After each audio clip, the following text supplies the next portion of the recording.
Step number 2 to write competitive grants. Create a foolproof, customized grant application template. So now that you have the basic format of a Word doc, you will need to fill in with a more substantial and customized grant application. Never start writing your answers on a blank document. Instead, go to the grant opportunity or instructions. These are commonly called the request for proposal, RFP, for foundation grants and state grants. And usually it's called the NOFO, the notice of funding opportunity or availability, NOFO or NOFA, for federal grants. Read these instructions. At the most basic level, most grant opportunities will still have specific questions they will ask you, and you obviously need to answer these.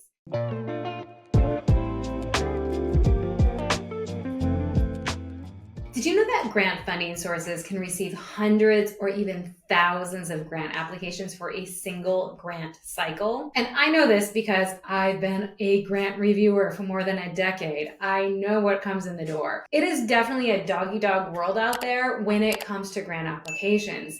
To write the most competitive grant application and beat out thousands of other applicants, just like students inside the academy, what you need to have are these 4 steps inside our competitive grant application framework. These will help you be a great grant writer. Hi, my name is Holly Rustick, and I am the CEO of the Freelance Grant Writer Academy and the Grant Professional Mentorship. We help you write grants and get paid to do it. So when you follow our framework, you are going to be a great grant writer. So let's look at the 4 steps. Number 1, follow the grant formatting directions. A large majority of those grant applications are immediately vetted out because grant writers did not hit the basic directions. For example, your grant application might be immediately kicked in the can and never sit on a reviewer's desk if you simply don't follow the required eligibility requirements, word count, character count, page limits, font style, font size, margin size, or required attachments. That time writing a grant application and meeting the submission date to never have your grant application reviewed is heart-wrenching. It makes you feel sick to your stomach, right? So number 1, you want to ensure that your organization is eligible for the grant application that is open. For example, some organizations will only give grant to 501c3 organizations,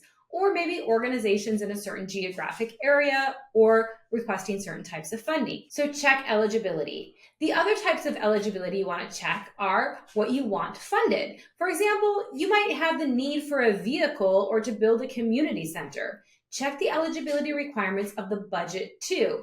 You would need to see if vehicles or construction is eligible to be funded under that grant program. And of course, the grant opportunity might also have a cost sharing or matching requirement. So you need to check that and see if you have documentation for those requirements or capacity. And of course, set up your Word doc with the correct margins, font style, font size, and make notes on the page limits or word or character counts. And finally, if there are any required attachments such as letters of support, IRS tax exempt letter, etc., you need to pull those attachments together now before you even start writing the grant. Don't wait for the day before submission, do it now.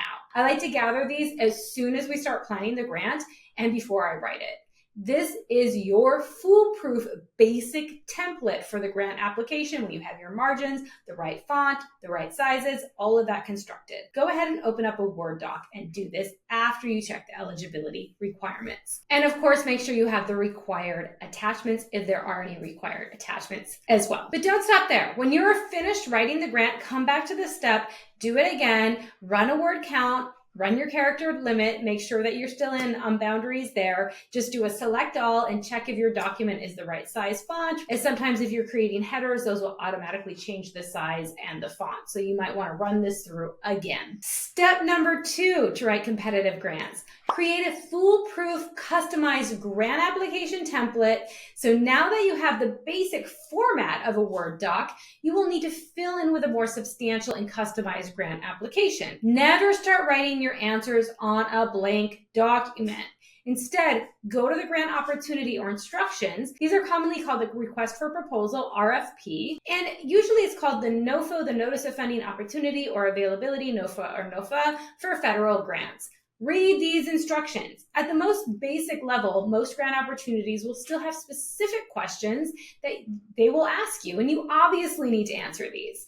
However, many federal grants and some state and foundation opportunities will include a criteria. This criteria is usually located towards the back or bottom of the application and includes a rubric. This rubric will give you specific questions and information on how the reviewers will score the grant applications and even what score each section gets. These rubrics are gold. For example, this is from a federal grant from the Drug-Free Communities Support Program Competing Continuation Grant under the Department of Health and Human Services. You can see here, overall, they're going to give you a score, and then they break down, this is an example of a section they break down with specific rubric questions and scores to each part. These will become your headers. So if they do include this type of criteria or rubric, you want these to be your headers within your grant application. And if they don't have this level of criteria, remember just to look at the questions that are on the grant and make sure that these then become your headers. So go ahead, copy and paste those questions right into your document before you even start writing. So now you have more than just a basic template, you actually have a full template. So step 3 then is to read the grant opportunity directions closely. Make sure you read the entire RFP or the NOFO directions very closely. If the opportunity has limited information, and many foundation organizations may only have a website and ask very limited questions, then be sure to read their websites closely.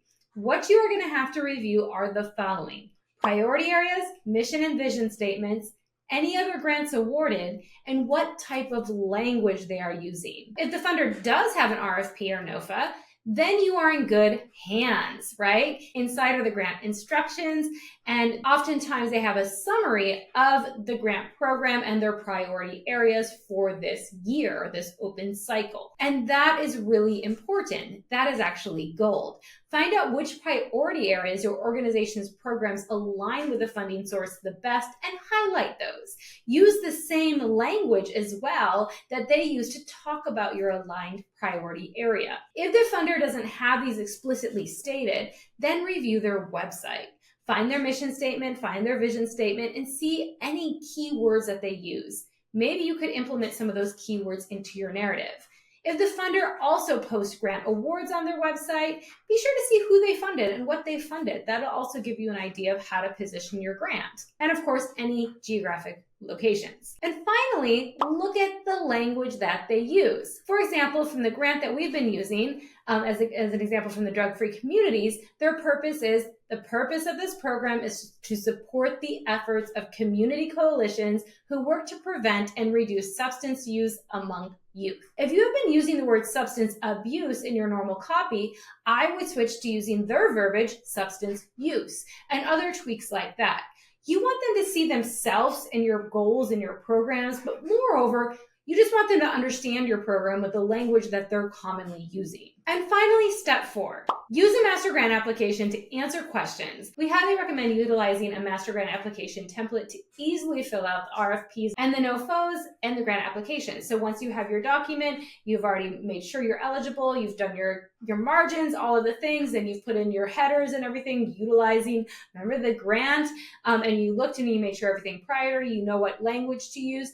Then you can look at a human-developed master grant application priority area that you've developed. So click here on this to see another video just about that. When you create a master grant application template, you have much of the information that will be requested. So this is something you would do before you even look for grants, is you ask the organization priority areas, you actually create a lot of verbiage and a narrative and a budget and everything, and then you go to look for grants. So once you actually find the grant, you make your template, put your formatting there, you put the headers there. Now you can actually just pull from your master grant application to answer these questions. And you can easily fill out these grant applications with that. And then you're aligning to your real priority area. You are not mission drifting or anything. We do not recommend that you use artificial intelligence to write your grants directly at this point in time.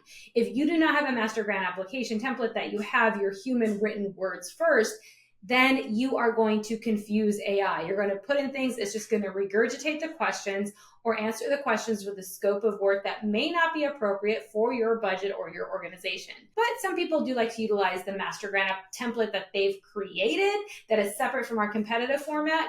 And then that way they already have the statistics, the examples, the testimonials, the work plans, the budget, everything already developed. And they can say, hey, answer these questions utilizing this robust template I've already developed. Overall, to create a competitive grant application, you want to make sure you follow these guidelines to write a competitive grant.